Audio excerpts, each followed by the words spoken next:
listening to the Holy Bible 1-Year Challenge with Master Storyteller Michael Wood, featuring the easy-to-read version and used by permission from Bible League International. Enjoy the show! Hello everyone, welcome to Day 4. We're continuing in the book of Genesis. We will experience the flood that destroys not just humanity, but everything. And the only survivors are Noah and his family in the ark, and all the animals that he was able to fit inside of it. But what happens when all is finished? What does Noah do when the flood waters finally recede? What does God want Noah to do? And how does God feel about what just happened? We will be looking at these ideas in Genesis chapter 7 through chapter 9. And we're also continuing in the New Testament in the book of Matthew. And in chapter 4, Jesus begins his ministry. What are some of the first things that he does? As Jesus begins to build a following, what does he do first? Does he buy land and construct a church or a temple? Does he stand on the corner and ask for donations? But before all that begins, Jesus must pass a test. It is a battle with Satan, but not a physical battle, although part of it is physical in that he hasn't eaten for 40 days. But it is a battle of knowledge, a battle of scriptures, because Satan knows the scriptures just as well as Jesus does. This is more of a theological battle, and the victor of this battle can alter the course of human history. I'll also be giving an introduction to the book of Proverbs. So as we go through the book of Psalms, we will pause once in a while and go through the book of Proverbs, stretching it out all the way through the year. So you'll want to stay with us to hear all the details. If you enjoy the show, visit me at patreon.com/storymaster. You'll find the link in the description box below. By contributing as little as $1 per month, you will enable me to continue this ministry, and you'll get cool rewards too. Together, we're going to get through the Bible in 1 year. Let's get started. Genesis chapter 7. The flood begins. Then the Lord said to Noah, I have seen that you are different from the other people living now. You are the only person who does what is right. So now gather your family and go inside the boat. Take with you 7 pairs of every kind of clean animal, 1 female for each male. And take 1 pair of every kind of the other animals on the earth. And take 7 pairs of every kind of bird. Each pair will have a male and a female. Take with you all these different kinds of animals and birds, so that they will continue to live throughout the earth after the flood. 7 days from now, I will cause rain to fall on the earth for 40 days and 40 nights. I will use this flood to destroy every living thing I have made. Noah did everything the Lord told him to do. Noah was 600 years old when the water flooded the earth. He went into the boat to escape the flood. His wife and his sons and their wives all went inside with him. All kinds of animals, clean and unclean, and all kinds of birds and small creatures that crawl on the ground, went into the boat with Noah. They entered the boat in pairs, male and female, just as God had commanded. 7 days later, the flood began to cover the earth. That is when the underground springs broke through the earth, and water flowed out everywhere. The windows of the sky opened up, and rain poured down. The rain fell on the earth for 40 days and 40 nights. This all began on the 17th day of the 2nd month when Noah was 600 years old. That was the day Noah entered the boat with his wife and his sons Shem, Ham, and Japheth, and their wives. With them were all kinds of wild animals, tame animals, and all the small creatures that crawl on the ground, and all kinds of birds. So all kinds of living, breathing things went into the boat with Noah. They entered in pairs, male and female, just as God had commanded. Then the Lord closed the door behind Noah. The next 40 days, water flooded the earth. As the water rose, it lifted the boat off the ground. The water continued to rise, and the boat floated on top of the water. The water rose so much that even the highest mountains were covered. The water rose until it was about 7 meters above the highest mountain. Every living thing on earth died. All the birds, all the tame and wild animals, and all the other living things that filled the earth died. And every human died. Yes, everything that breathed and lived on dry land died. In this way, God destroyed every living thing on the earth. He destroyed the people, the large animals, the small creatures that crawl on the ground, and the birds in the air. All that was left was Noah and what was with him in the boat. And the water covered the earth for 150 days.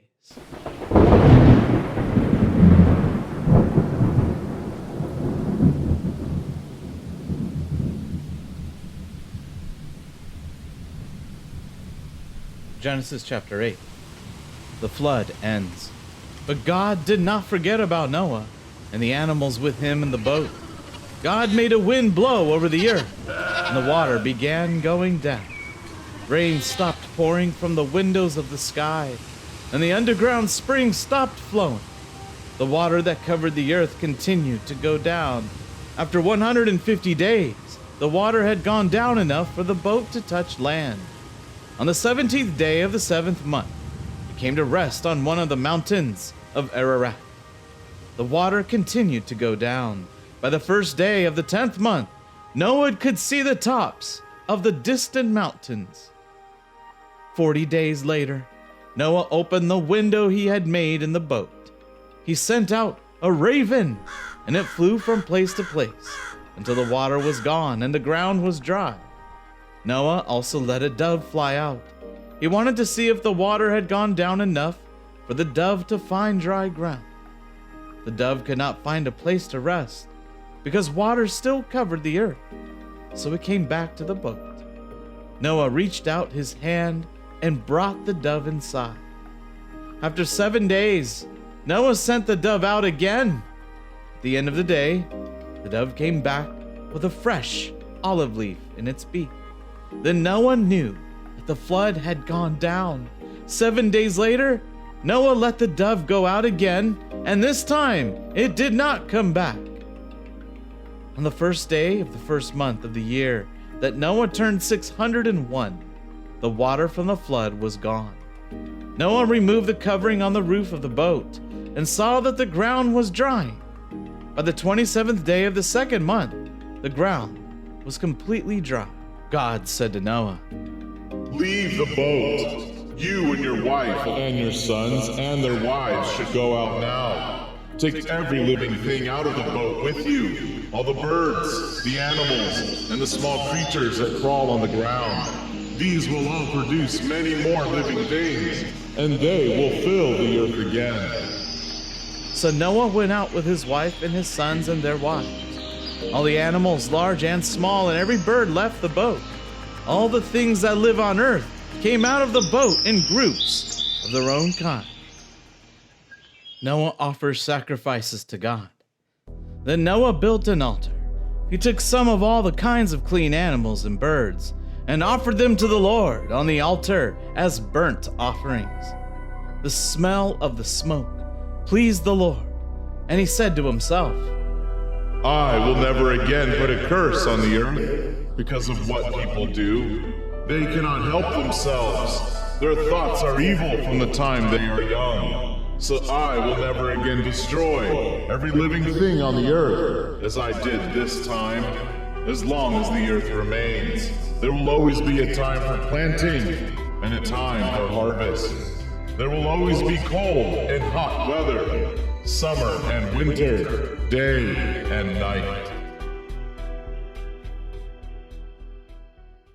Genesis chapter 9, verses 1 through 17. A new beginning. God blessed Noah and his sons and told them to have more and more children. He said, Fill the earth with people. Every animal on earth and every bird in the air will fear you. And all the animals that crawl on the ground and all the fish in the sea will be afraid of you. I put you in charge of them all. Every living thing that moves will be food for you. I already gave you the green plants to eat. Now I give you everything on earth. But you must not eat meat that still has blood in it, because that means it still has life in it. Your blood also has life in it, and I will punish with death any animal or person who takes your life. Any animal that kills someone must be killed, and any person who kills another person must be killed. The reason for this is that God created humans in his own image. So whoever kills a person must be killed by another person. Have many children, who will also have many children. I want you and your family to fill the earth with people. Then God said to Noah and his son, I now make an agreement with you and all your descendants. This includes every living thing that was with you, all the birds and all the tame and wild animals that came out of the boat with you. It includes every living thing on earth. This is my agreement with you. Never again will water from a flood kill all living things. There will never be another flood that will destroy the earth. and God said, I will put a rainbow in the clouds as a sign of this agreement that I am making with you and every living thing. This rainbow will be a reminder that I will keep this agreement as long as there are people on earth. You will be able to see the rainbow when I send clouds over the earth. Whenever it appears, I will remember this agreement I made with you and every living thing. Never again will water from a flood kill all living things. When I see the rainbow in the clouds, I will remember the agreement I made that will continue forever. It is an agreement between God and every living thing on the earth. So God said to Noah, This rainbow is proof of the agreement I made with all living things on earth.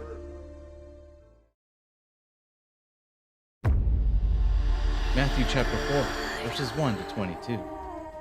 The temptation of Jesus. Then the Spirit led Jesus into the desert to be tempted by the devil. Jesus ate nothing for 40 days and nights. After this, he was very hungry. The devil came to tempt him and said, If you are the Son of God, tell these rocks to become bread. Jesus answered, The scriptures say, bread is not enough. People need more than food to live. Their lives depend on whatever the Lord says.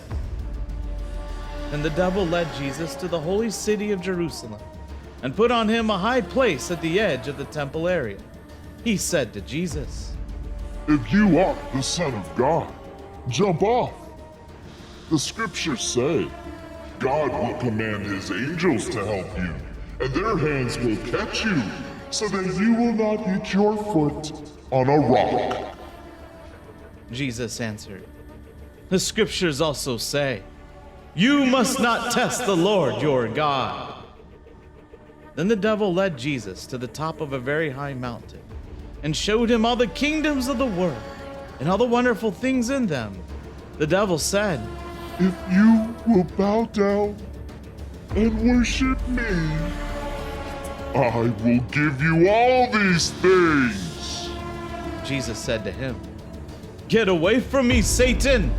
The scriptures say, You must worship the Lord your God. Serve only him. So the devil left him, and some angels came and took care of him.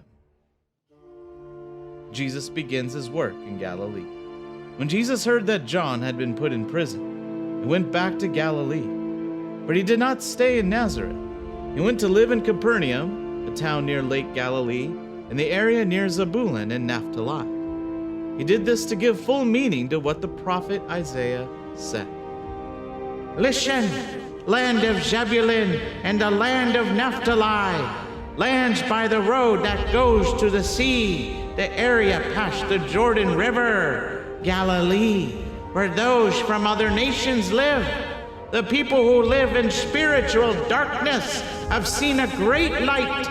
Salvation has come like the dawn for those who live in the land is dark as death. From that time, Jesus began to tell people his message. Change your hearts and lives, because God's kingdom is now very near. Jesus chooses some followers. As Jesus was walking by Lake Galilee, he saw two brothers, Simon, called Peter, and Simon's brother Andrew. These brothers were fishermen, and they were throwing a net into the lake to catch fish. Jesus said to them, "Come follow me, and I will make you a different kind of fishermen. You will bring in people, not fish." Right then, they left their nets and followed him. Jesus continued walking by Lake Galilee. He saw two other brothers, James and John, the sons of Zebedee. They were in a boat with their father Zebedee. They were preparing their nets to catch fish. Jesus told the brothers to come with him. So they immediately left the boat and their father, and they followed Jesus. The Book of Proverbs, an introduction. How do you tell other people about your faith? What if they are from a different culture or have a completely different way of life? The Book of Proverbs is a good place to begin. Proverbs teaches about the kind of life that God wants for all people, and it does this in a way that almost anyone from any country or culture can understand. Proverbs does not talk about the agreements between God and Abraham, Moses, or David. It does not talk about what priests did in the temple. The book of Proverbs teaches people how to live wisely. According to the book of Proverbs, what God wants most for us is to have wisdom. So Proverbs describes wise living from God's point of view. In the ancient world, people talked a lot about wisdom. Today, we still use an ancient Greek word, philosophy, to talk about wisdom and the search for truth. The ancient Greeks had many different thoughts about wisdom, different philosophies. The way these ideas were usually described was very complicated, so people needed a lot of study to understand them. In some ways, the book of Proverbs is similar to some of the writings of Greek philosophers, but it is also very different. Both have much to say about how people should live, but a person does not need a lot of education to understand the book of Proverbs. Much of Proverbs is simple and useful advice, like a father talking to his son. It speaks for parents who love their children and want them to live wisely. And the first lesson is that a wise person knows and respects God. The book of Proverbs is ancient Jewish wisdom that God still uses to teach people how to live. These wise sayings include teaching on important subjects like self-control, patience, and good behavior. They encourage respect and justice for all people, including those who are poor. If you want to tell a friend about your faith, introduce them to Proverbs. It is an easy place to start, and you do not have to be a Bible expert to talk about living wisely. The book of Proverbs provides wisdom from a father in chapters 1 through 9, from Solomon in chapters 10 through 22, from some wise teachers from chapters 22 to 24, and Solomon collected by Hezekiah's servants, chapters 25 to 29, and finally, wisdom from Agur in chapter 30, and Lemuel, which he learned from his mother. Proverbs chapter 1, verses 1 through 7. These are the Proverbs of Solomon, the son of David and king of Israel. Proverbs will teach you to be wise, to accept correction, and to understand wise sayings. They will teach you how to live well. You will learn to do what is right and to be honest and fair. These Proverbs will make even uneducated people wise. They will teach young people what they need to know and how to use what they have learned. Even the wise can become wiser by listening to these Proverbs. Those who have understanding can learn to make better decisions.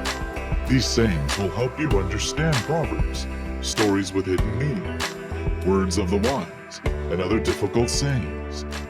Knowledge begins with fear and respect for the Lord, but stubborn fools hate wisdom and refuse to learn.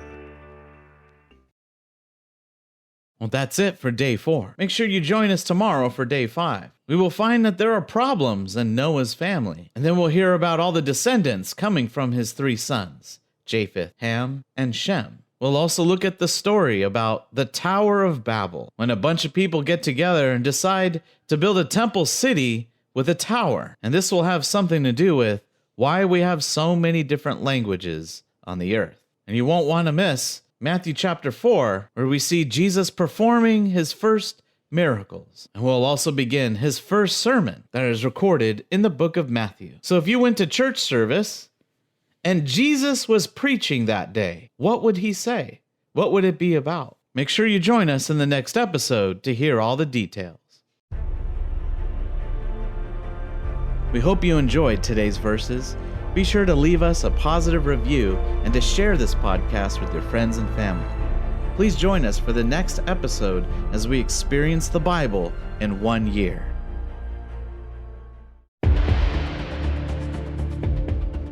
Did you know we offer online courses in creative writing, literature, and web design? Visit us at storymaster.online to learn more.